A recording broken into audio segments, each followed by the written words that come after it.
Apareció como salido de la nada para dominar Europa. Un simple teniente llegó a acumular tanto poder como solo lo habían hecho los césares de Roma. Al final lo perdió todo en cuestión de días.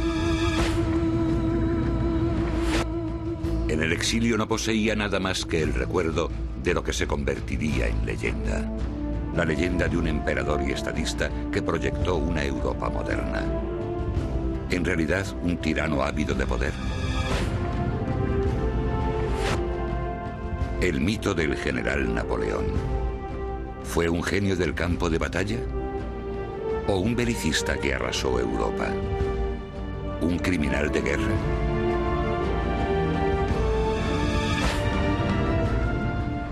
¿Quién es este hombre que en su destierro escribe su historia para las generaciones venideras? ¿Un general que también posee el corazón tierno?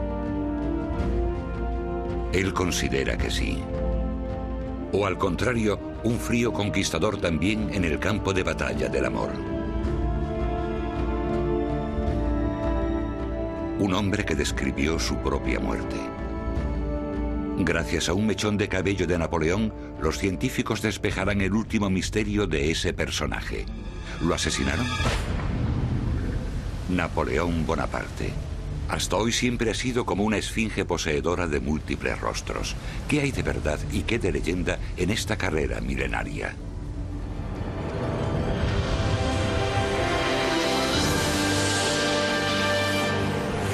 La leyenda de Napoleón.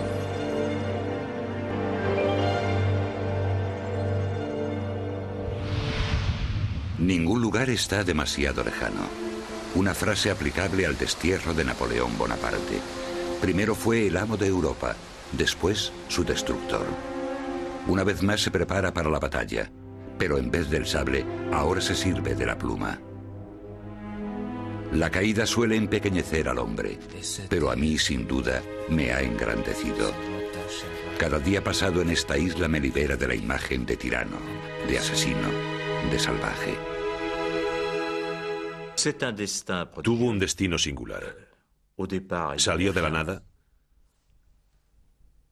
y lo consiguió todo. Al final volvió a la nada, hasta convertirse en una leyenda.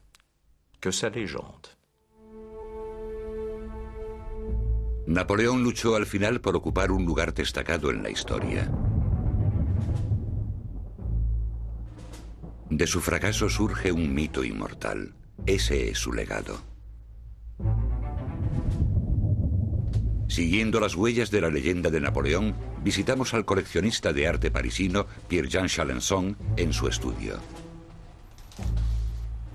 El testamento manuscrito de Napoleón es la pieza más preciada de su colección, que permite contemplar raras veces. Esta es la pieza más extraordinaria que poseo. A simple vista parece un testamento común y corriente. Podría ser su testamento, el mío. Y ahí reside precisamente su inmensa valía. Napoleón pensaba de forma intemporal y moderna, y eso le otorga un valor incalculable. Ya puede imaginar que si llegase a venderlo, podría vivir de rentas el resto de mi vida, pero el dinero no lo es todo. Le tengo mucho cariño a esta pieza. Napoleón es como una droga, es mi vitamina C. Napoleón c'est un petit peu ma drogue, c'est ma vitamine C. Chalencon viene reuniendo piezas relacionadas con Napoleón desde la niñez. Recuerdos que hablan del destino del corso. Muchas proceden del patrimonio de los oficiales que siguieron al emperador caído al exilio. Algunos de esos objetos también acompañaron al emperador en la muerte. Una pieza espectacular que ayudará a resolver el misterio en torno a la muerte de Napoleón. Estaba convencido de que moriría asesinado.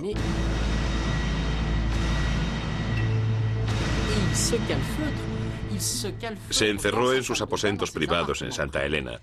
Cargó su carabina y allí permaneció durante muchos días. En esas circunstancias escribió este testamento, firmemente convencido de que querían asesinarlo. ¿Lo asesinaron? La respuesta está oculta en un mechón de pelo de Napoleón. Las memorias escritas en Santa Elena siguen siendo aún hoy un enigma de la historia. Empiezan con el recuerdo del origen modesto del emperador como hijo de un pequeño terrateniente de la isla de Córcega.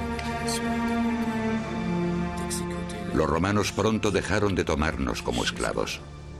Comprendieron que era imposible obligar a un corso a servir a otros.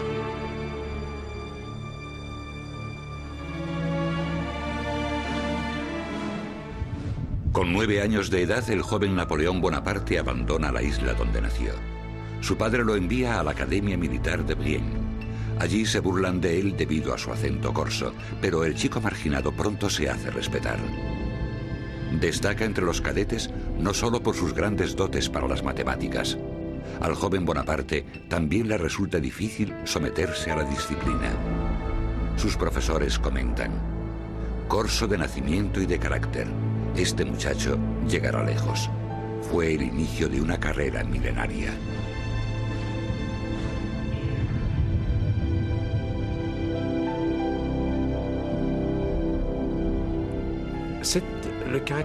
Su ascenso desde la nada es un mensaje muy alentador hoy en día. Es un mensaje para todos los jóvenes que no tienen más que su ambición y sus sueños. La historia de Napoleón transmite este mensaje. A pesar de que soy un don nadie, puedo llegar a lo más alto. La Academia Militar de Saint-Cyr, en Bretaña. Todavía se percibe la conexión casi mística entre los soldados y oficiales y su general Napoleón. Todos los años los cadetes rinden homenaje al modelo cuyo espíritu sigue vivo aquí. Mi lema siempre será: Francia es lo primero.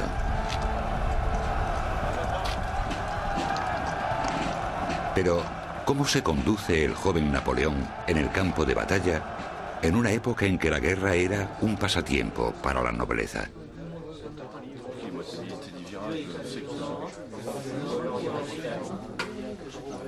Los cadetes de Saint-Cyr también aprenden que tras la imagen del líder carismático se ocultaba un extraordinario estratega y general.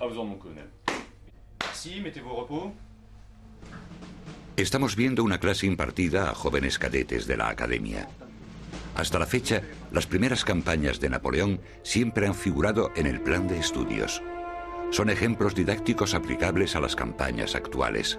El joven oficial llega a los campos de batalla europeos cuando su país libra las sangrientas disputas territoriales posteriores a la Revolución. En 1796, Bonaparte recibe el mando de un pequeño ejército francés en los Alpes. La tropa carece de disciplina y equipamiento. Se gana el favor de sus hombres gracias a una sencilla promesa: el botín saqueado al enemigo.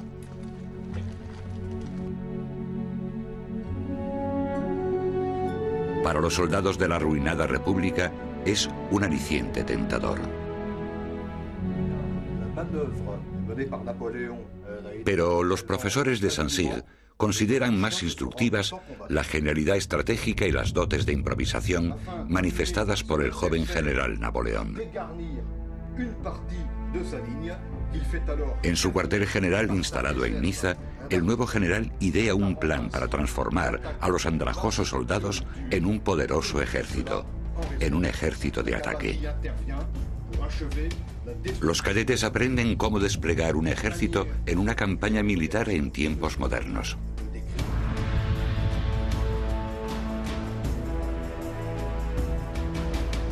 Será el primer cambio efectuado por Napoleón en el mapa territorial de Europa. Concentra sus tropas en la frontera de Italia.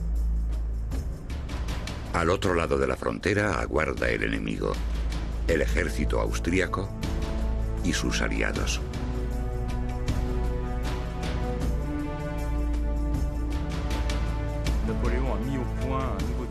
La estrategia aplicada por Napoleón para atacar a este oponente superior revolucionó las tácticas militares.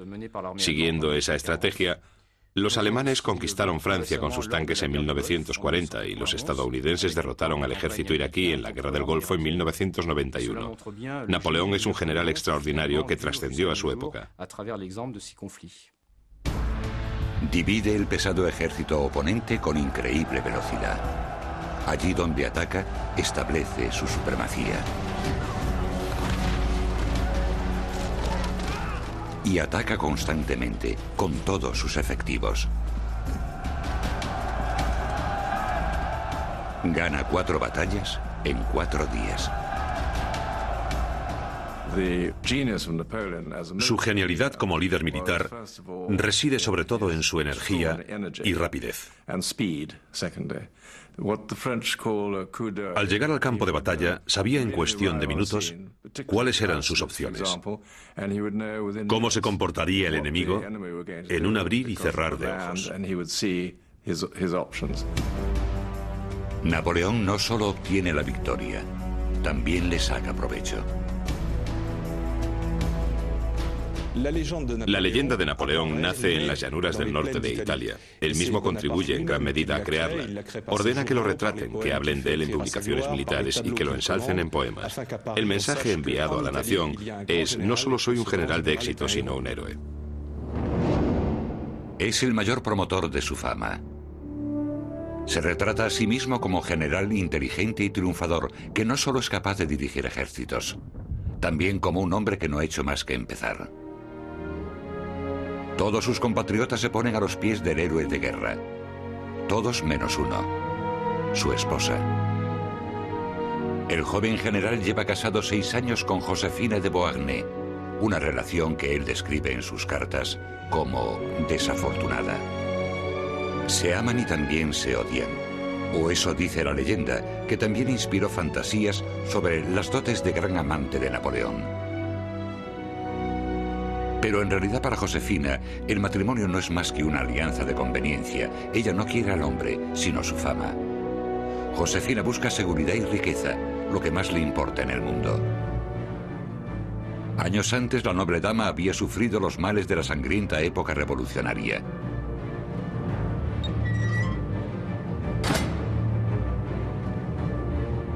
Había estado presa en un antiguo monasterio.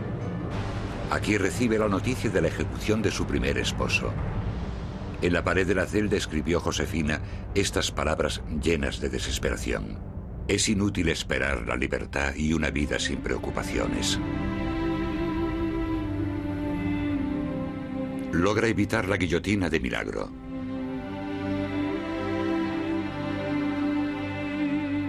Sus coetáneos apuntan que las crecientes deudas la llevan a los brazos de Napoleón. Aquel joven triunfador, en cambio, hace grabar en el anillo de boda amor sincero. Él hizo lo posible para conquistarla, pero Josefina no quería que la conquistaran como si fuese un campo de batalla. Fue algo que él tuvo que aprender. Napoleón, que por entonces todavía era el pequeño Bonaparte, le escribía cartas fogosas, cartas llenas de pasión. Mi dulce e incomparable Josefina, te envío miles de besos, pero tú no me envíes ninguno, porque inflaman mi corazón. No pasa un día sin que te ame, ni una noche sin que no te imagine en mis brazos. Te amo cada día más. La distancia cura las pequeñas pasiones, pero agrava las grandes. El hombre que domina Europa cae derrotado en el campo de batalla del amor.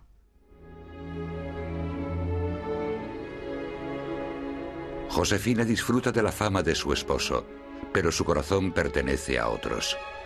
Mientras él lucha en el campo de batalla, ella recibe a sus amantes en casa. Cuando Napoleón se entera de sus aventuras, siente que todo en torno a él se derrumba. Nada me importa ya mi fama. Tengo 29 años y estoy harto de todo.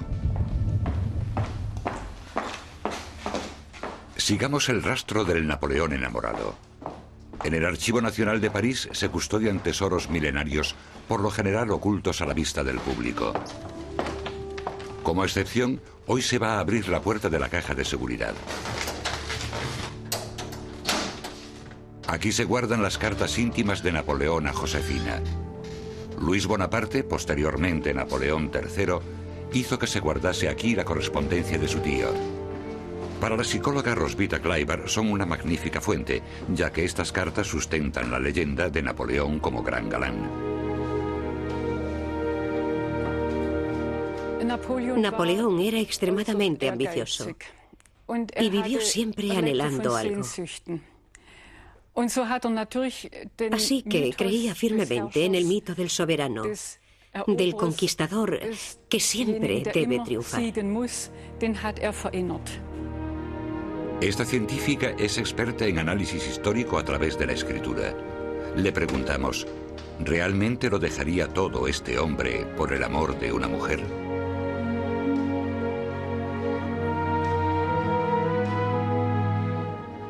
En esta colección de documentos aparecen una y otra vez rasgos débiles, por ejemplo, microcaracteres, signos de que el espíritu napoleónico lo abandona por completo.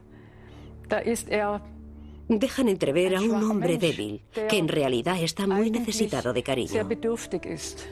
Plasman esos bajones de ánimo en los que Napoleón cae con facilidad. Si llegaba a casa cansado y no encontraba una carta de ella, entonces caía en el abatimiento total. Y 1 o 2 días más tarde los rasgos siguen apareciendo, también sin estar Josefina.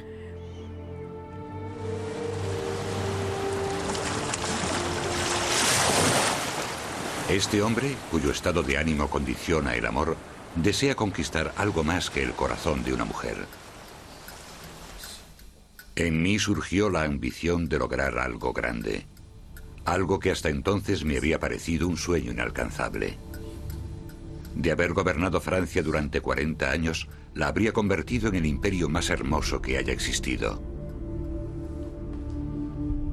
Francia habría sido dueña de Egipto y también de la India. Habría creado allí un imperio como Alejandro. Habría ido a la Meca y habría rezado allí mis plegarias. De haber permanecido en Egipto, hoy sería emperador de Oriente. Oriente busca un líder.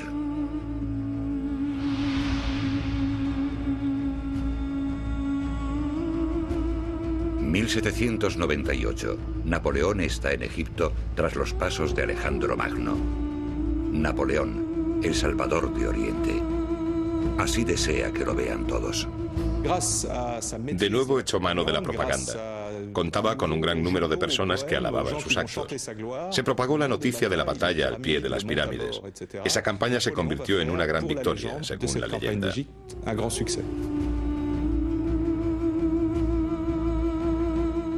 También sus investigaciones son legendarias. Los científicos patrocinados por Napoleón descubrieron los tesoros de una civilización desaparecida. Posteriormente, la piedra Rosetta ayudaría a descifrar la antigua escritura egipcia, los jeroglíficos. Descripción de Egipto, la monumental obra que engloba todos los nuevos conocimientos adquiridos por los investigadores patrocinados por Napoleón. Estudian las pirámides y los animales y plantas del país. Toman medidas de la Esfinge, símbolo de todos los misterios, uno de los muchos logros de esta campaña científica. La expedición napoleónica proporcionó innumerables e inimaginables respuestas. Los investigadores llevan consigo a Francia imágenes que desatan la imaginación del público. Después surgiría una nueva disciplina científica, la egiptología. Y Napoleón se consideraba su promotor.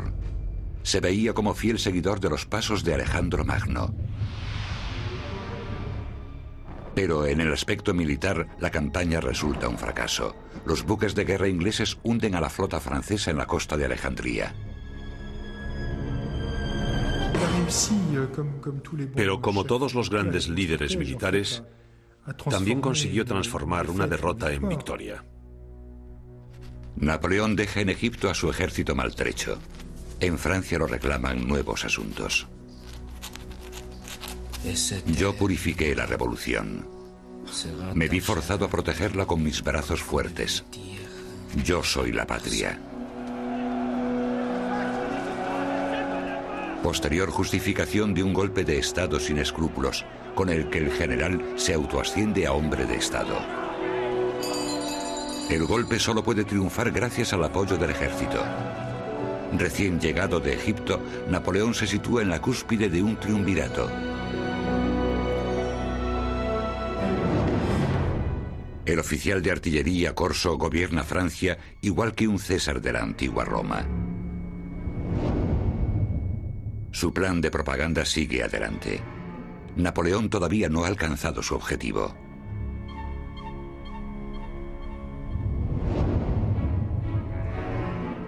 ¿Trajo la libertad o la tiranía a la nación? Según dice la leyenda, como cónsul trabaja sin desmayo por el beneficio del país, con proyectos para una Francia moderna con la gloria de antaño. El cónsul Napoleón dirigía el país como una empresa moderna. Lo que más me maravilla es su capacidad para gobernar y para delegar. Así, en pocos años consiguió muchas reformas, sin fax, ni correo electrónico y tampoco ferrocarril. Puede decirse que fue el primer gerente de empresa al frente de una nación.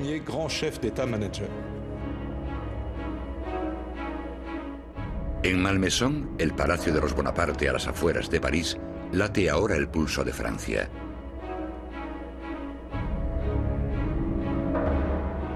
Pero Napoleón no solo gobierna con gestos.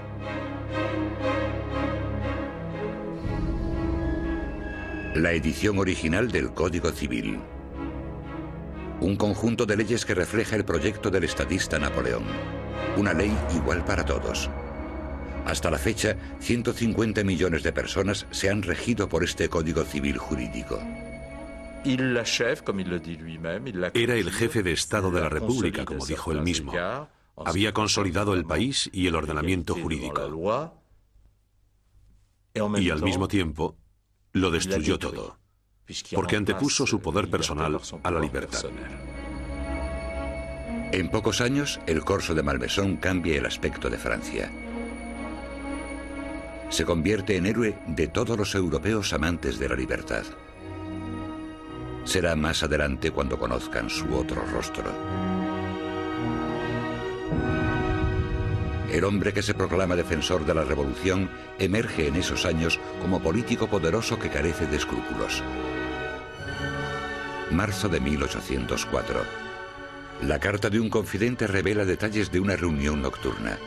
Napoleón da instrucciones de deshacerse de forma brutal de un oponente político, alguien que le estorbaba para sus planes.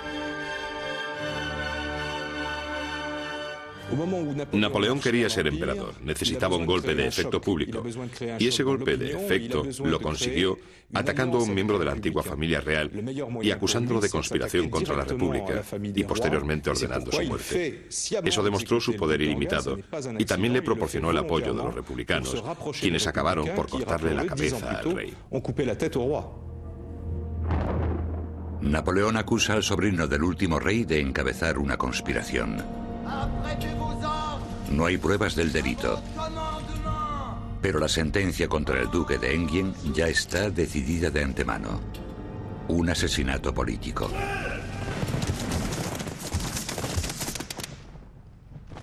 Y así queda libre el camino hacia el trono. Diciembre de 1804. 12 años antes, los franceses habían derrocado a su rey. Ahora aclaman a un emperador que afirma que salvará su revolución. ¿Culminación de una mentira histórica? Salió de la nada, un don nadie de las polvorientas calles de Córcega, y ahora era, gracias a su fuerza de voluntad, el hombre más poderoso de la tierra, gracias a su enorme confianza en sí mismo. Encontré la corona de Francia en el arroyo y le he devuelto el esplendor, dijo Napoleón. Se coronó a sí mismo. Después coronó a Josefina, una mera comparsa en una pomposa escenificación de grandeza, en la cual también el Papa desempeñó una mera función secundaria. Napoleón se asegura un triunfo para la posteridad, el nacimiento de su dinastía. Para el resto de Europa fue una afrenta inexcusable. Fue una farsa. Queda patente entonces que se trata de un usurpador y el acto suscita el rechazo general. No se puede aceptar aquello, no tiene validez. Que de repente alguien que ha asesinado a los herederos legítimos se autocorone es algo del todo inaceptable. Me han tachado de destructor de los derechos del pueblo, a mí, que tanto he hecho por ellos. Allí donde implanté mi código civil, sembré la semilla de la libertad. Quise dar la paz a Europa.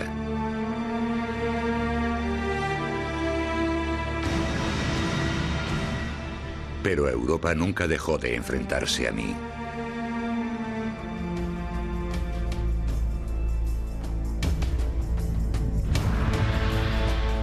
Napoleón I se encontraba muy a gusto viéndose como emperador y ejecutor de la revolución en toda Europa. ¿Leyenda o realidad? Los monarcas del continente plantan cara al nuevo emperador. A la cabeza está el ejército austríaco. Napoleón reúne a su gran ejército y se dirigen a marchas forzadas hacia el este. 650 kilómetros cubiertos de un tirón en 3 semanas. Estratégicamente, Napoleón va siempre por delante de su torpe oponente. En Ulm rodea al enemigo sin grandes dificultades. El grueso del ejército austríaco capitula ante un hombre en la cumbre de su genialidad. Su táctica de movimiento de las tropas era completamente nueva. La distribución de su ejército era completamente nueva. Sus efectivos se desplazaban en batalla a una velocidad que para nosotros resulta inconcebible.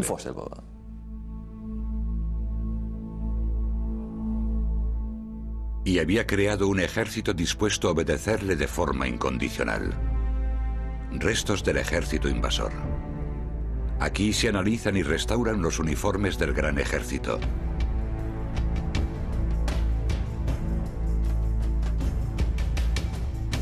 Los expertos están sorprendidos de la gran calidad del equipo militar que se ha conservado hasta hoy en día. Napoleón había extendido por toda Europa una industria en toda regla que equipaba en exclusiva a su ejército. Así empezó Napoleón la conquista. Siempre tomando la iniciativa, escoge el lugar de la batalla que acabará cambiando Europa. Austerlitz. El zar de Rusia reúne 70.000 soldados. Napoleón se dispone a derrotarlo con astucia. Simula que deja desguarnecida la estratégica loma de Pratzen. Posteriormente dijo: el zar se condujo como si siguiese mis órdenes al pie de la letra. Las tropas de Napoleón surgen de repente de la niebla y atacan por todos los flancos. Para el antiguo orden de Europa es mucho más que una simple derrota.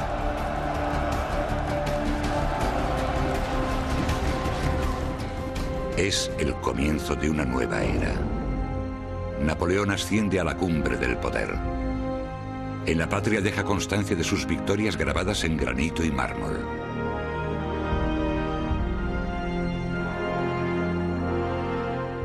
El emperador se autodeificó como si fuese un César romano. Hasta la fecha, su monumento más famoso es el Arco del Triunfo de París. ¿Pudo haberse detenido después de Austerlitz, por ejemplo? Su oponente Wellington dijo una vez: los conquistadores son como balas de cañón. Si pierden velocidad, caen. Napoleón era de esa condición. Siempre tenía que seguir adelante. Era un hombre de acción. Napoleón somete al continente.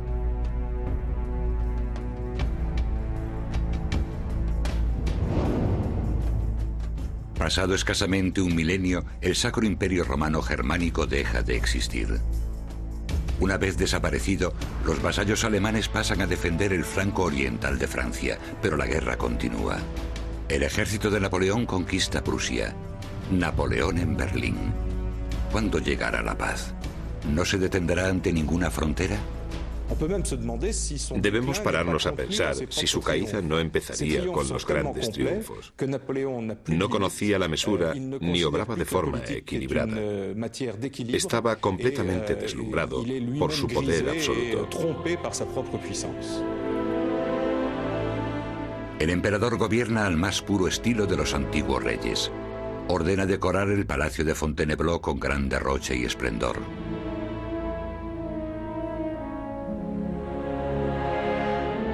Desde aquí Napoleón gobierna Europa como si fuese un ejército, con incansable energía y mano dura.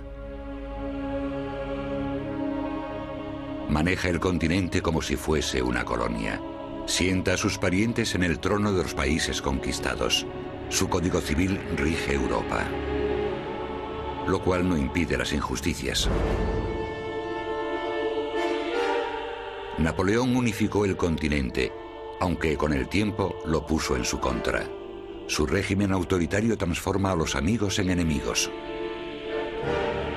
La agitación reina en su vasto imperio, al cual había prometido los beneficios de la revolución. Pero no cesa de mandar nuevos ejércitos a nuevos campos de batalla. En la contienda, el derramamiento de sangre es enorme, tanto para vencedores como para vencidos. 10.000 muertos año tras año.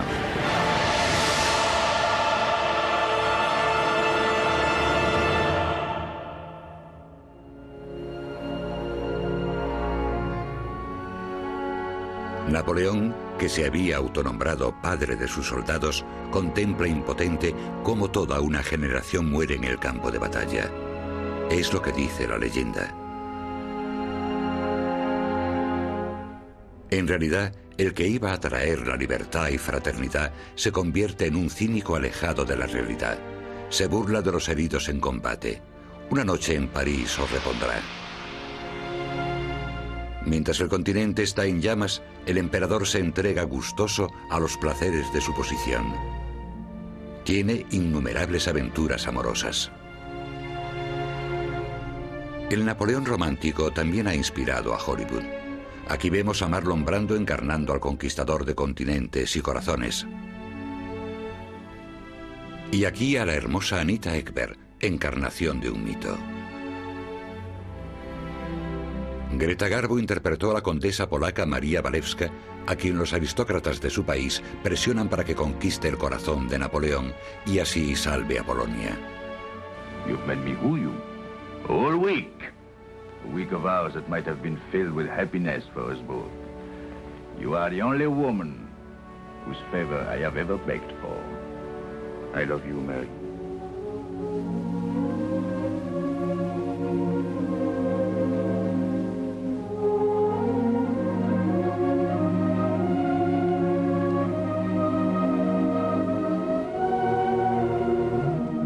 La hermosa condesa no consiguió su propósito ni en la ficción cinematográfica ni en la historia real.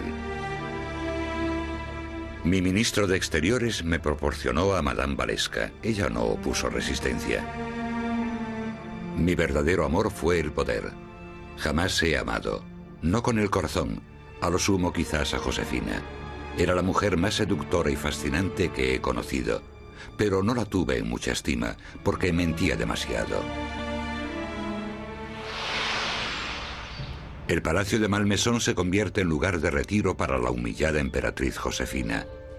El coleccionista Pierre-Jean Chalençon ha descubierto un documento que arroja algo de luz sobre el carácter romántico de Napoleón. En este libro lleva el control de los gastos de la corte imperial, sobre todo los de la emperatriz. Le reprocha su prodigalidad. Josefina sospecha la verdadera razón.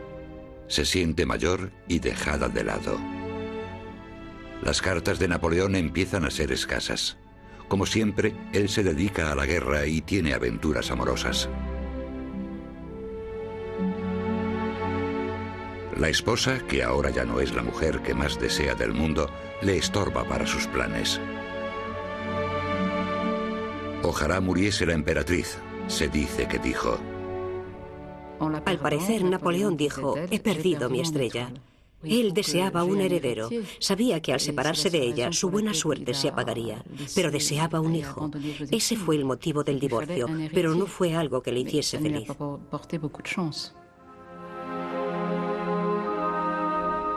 En los aposentos de Fontainebleau pronto se instala una nueva esposa. La boda con María Luisa de Habsburgo tiene como fin establecer una alianza con Austria. La noche de bodas satisface a Napoleón. Es joven, sana, buena e inocente. Aconsejo a todo el mundo que se case con una alemana.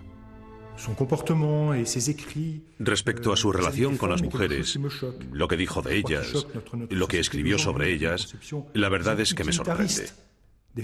No sintió amor por ellas, solo las utilizó. María Luisa le dio el deseado heredero. Aunque la imagen dada es engañosa, la felicidad familiar no disminuyó. Los últimos pasos hacia la monarquía absoluta apenas requirieron esfuerzo. Si los rusos no hubiesen incendiado Moscú, me habría adueñado de Rusia.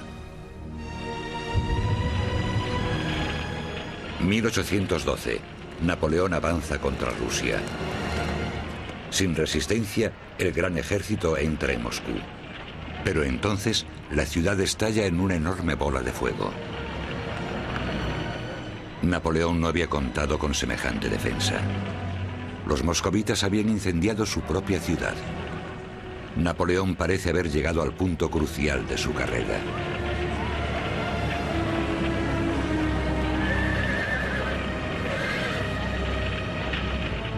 Pero la campaña rusa no se decide en Moscú. Cuando el enorme ejército se pone en marcha, ya está perdido.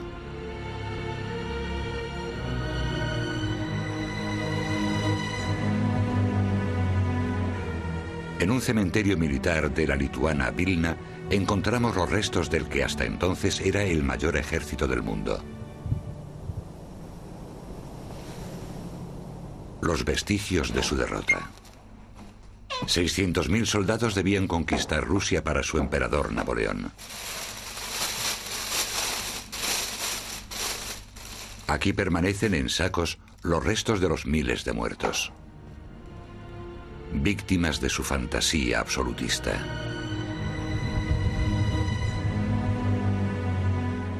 Casi una tercera parte de los soldados ni siquiera llegó a completar la marcha. Murieron de hambre o de sed o desertaron.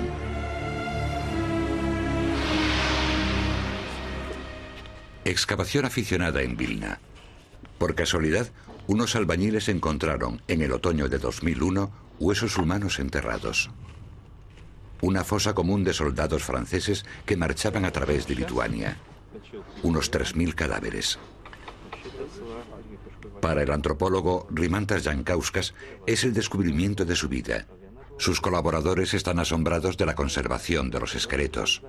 Apretujados unos contra otros y al parecer intactos, resulta evidente que a los soldados los enterraron con prisa. Mudos restos de una mortandad de proporciones desmesuradas. Napoleón ordenó la retirada demasiado tarde. Atrapado en pleno invierno ruso, fue el suicidio de un gran ejército.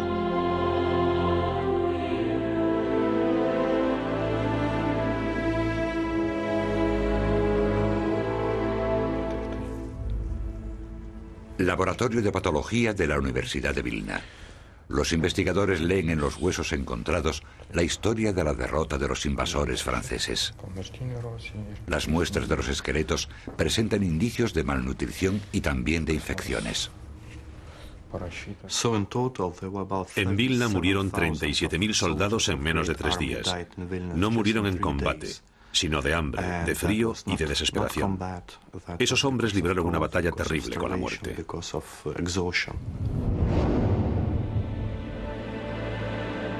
El comandante que los condena a muerte solo tiene en mente su propio futuro.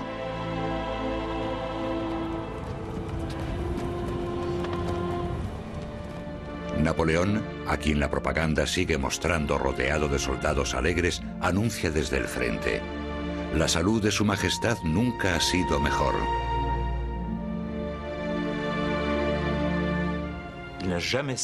Era su mayor defecto.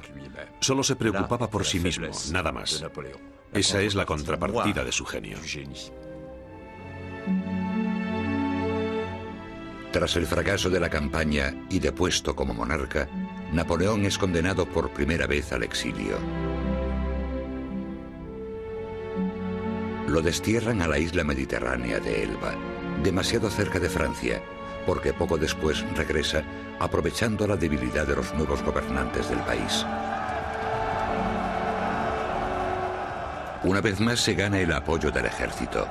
Las unidades que tienen orden de detener su avance hacia París desertan. Hasta Grenoble fui un aventurero, escribiría después. Allí volví a convertirme en soberano. Un triunfo peligroso en opinión de la psicografóloga. Había perdido el norte y al final eso acabó costándole su propia existencia. Se endiosó y perdió el contacto con la realidad. El mito se había apoderado de él por completo. Este campo de batalla decide su destino. La cima del monte belga de Waterloo. Aquí se lo juega todo a una carta y libra su batalla decisiva.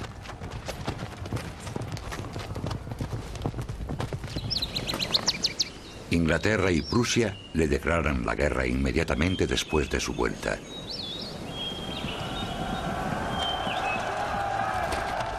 Ahora el emperador está considerado como el enemigo número 1 de Europa. Como siempre, él toma la iniciativa. Pero esta vez Napoleón pasa por alto el mejor momento para el ataque. El lugar de la batalla en la actualidad. Aquí lo obligaron los ingleses a atacar de frente, colina arriba.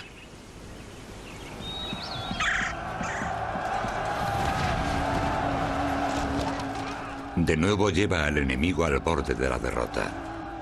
Pero el azar lo decide todo.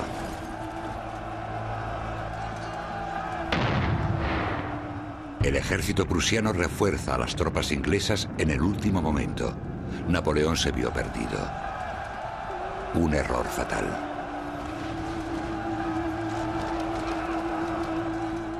Napoleón se ve forzado a retirarse. Waterloo selló su caída en desgracia. Pero podría haber sido diferente. ¿Y si Napoleón hubiese triunfado en esta batalla? Después de Waterloo, habría habido otra batalla. Y Napoleón no la habría ganado. Pero no lo habrían derrotado los ingleses, sino los austríacos, prusianos y rusos. No se habría producido lo que a partir de 1815 y durante los siguientes 100 años se denominó como la paz británica, la Pax Britannica. Habría sido una paz dictada por Austria, Rusia y Prusia. Y como consecuencia, Europa habría tenido otra configuración.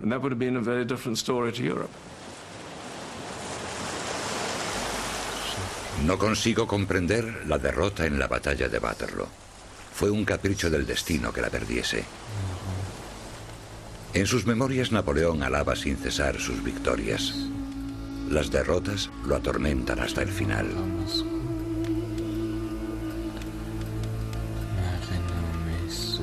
De haber hallado la muerte en Moscú, tendría fama de ser un conquistador sin parangón.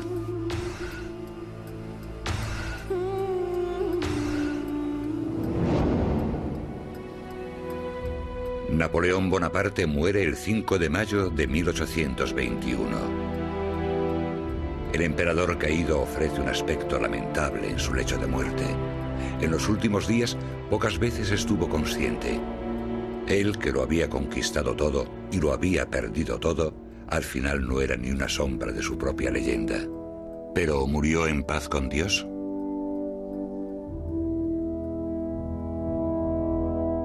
Napoleón vaticinó su propia muerte con lúgubres presagios. Hagan la autopsia a mi cadáver. No pasen nada por alto. El horror de mis últimas horas no se lo deseo ni a mis peores enemigos.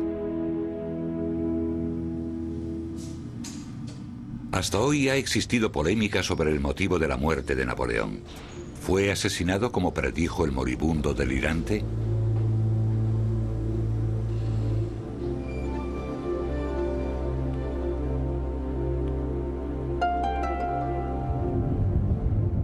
Desde hace un cuarto de siglo, el experto en patología Thomas Hildmers de Ottawa investiga sobre la causa de la muerte de Napoleón.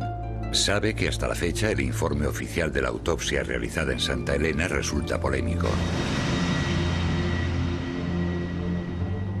Según ese informe, Napoleón murió de cáncer de estómago. Pero Hildmers conoce también la teoría que dice que lo envenenaron con arsénico. ¿Quién pudo haberlo hecho? ¿Su guardián inglés? ¿Una criada? ¿O quizás su médico? El profesor Hildmers también conoce las incongruencias del informe de la autopsia. Los médicos dicen que, aun moribundo, Napoleón gozaba de buen apetito, algo poco habitual en el cáncer de estómago.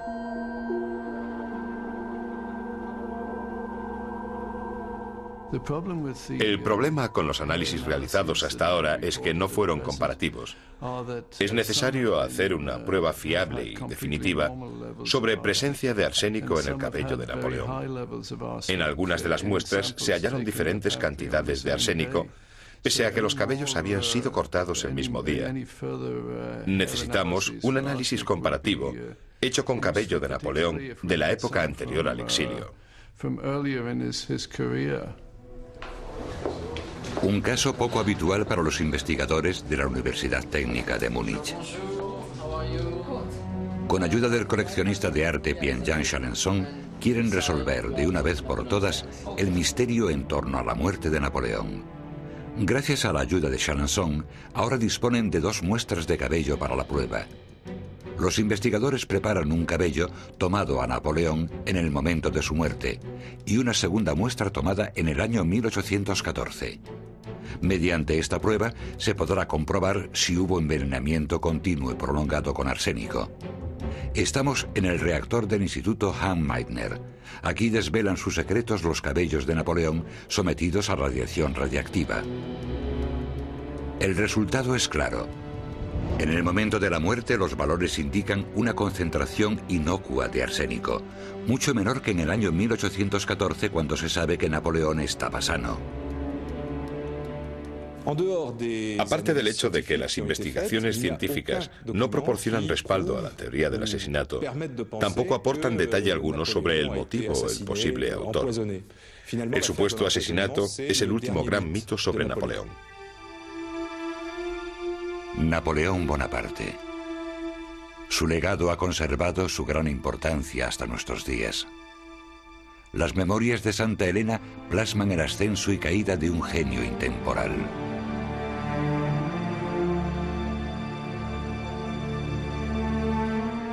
Pero tras la autoglorificación aparece la máscara de un conquistador ávido de poder.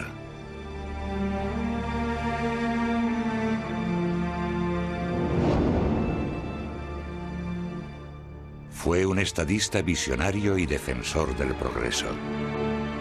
Y lo sacrificó todo por su ambición sin límites.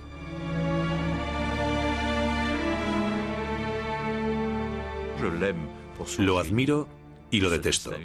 Lo admiro por el sueño que tenía en mente, por su genialidad.